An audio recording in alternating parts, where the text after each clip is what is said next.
Careful with those thumbs. Adam Sessler, everybody. We have an animated introduction. Oh, yeah. I feel like I've made it. It was Maybe we'll get a Sprite next time when I'm in makeup. The created date was like 3 years ago when we used to. It's fine. It's fine. It's for you. It's your segment. It's your header. I feel happy. Do you want to do the bikini gag now, or do you want to wait? Oh, we gotta after save the best till okay, we'll when the show's not actually on. Marvel vs. Capcom 2: New Age of Heroes. Is there anything new about this game, or is this just this is a? No, it is HD.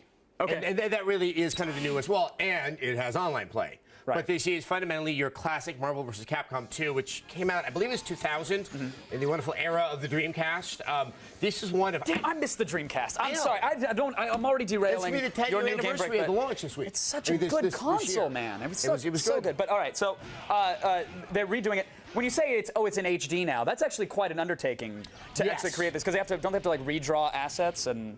Well, obviously, when you saw Street Fighter 2 Super HD Turbo remix of the Gods or whatever that one was, because they have to have a subtitle longer than the full title. Extreme 3rd Edition Strike Force 2 Revision B. There is a fair amount of work because you have to make everything look right in HD, and obviously these were sprites. That, if you really give them too much attention, you will start to see that they're sprites. Right. But I think the other big one is that this is a classic game that people love to play back then, but it needs to have the online to keep pace with everything else.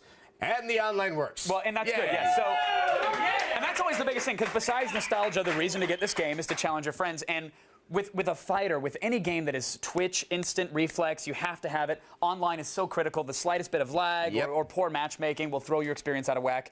You say it works. It works. It works. And one of the things that helps these games work, as opposed to another one which really is not as easy a time online, say the Virtual Fighter series, when you throw in the blocks, if that's a real heavy component to the game, that's where even the slightest lag can really just make the whole thing go higgledy-piggledy. And we're not going all higgledy-piggledy then. It's actually, okay, good. Yes, no, it is. It's strong online. It's got 3 different types. You can do the local match, use online, play them. You can have the ranked match. This is for the Matt Kyles of the world, who will need to prove their worth out there. Matt right now just stood up in his cubicle and screamed, "I'm king of all!" It's like easy.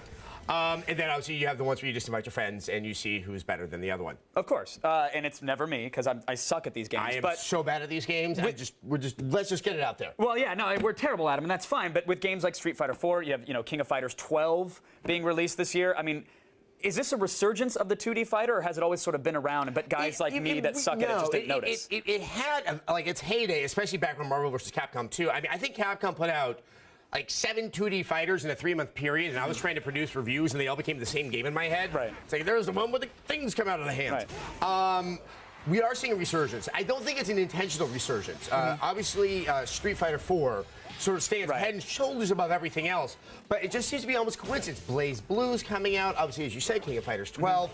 I think that as games become more, preeminent in people's homes, there's that sense of nostalgia. Hold on, I want to play one of those games I remember back, when I had a console last. Well, is this a case of spending, 1,200 Microsoft Nebulous Majestic points, or 15 real human dollars, Microsoft? Is this a case of spending $15 on nostalgia, or is it actually worth it if you've never played the game? I mean, who should be picking this up? If you've never played the game, you might be scratching your head saying, like, what's all the hubbub? Right. Also, it's kind of strange. Is that a pool cue or a tentacle? Capcom and Marvel Fighters, it's like worlds colliding. Right. It really is for nostalgia, but there's a lot of nostalgia for the game, and for those that would like to re-experience it, they're not going to be disappointed in the least. So $15, not bad. What else are you going to get right now? Okay. Well, I guess you could get, Fat Princess as long as you don't want to actually play with people online. That's true. Yeah. No, hey, I spent the $15, and it's like error. Yeah. I get it, Sony. I you still haven't figured it out. I have a hard time putting that one on Behemoth, but yeah, the PSN, I didn't. Let's just say I wasn't surprised when I heard about it. Me neither.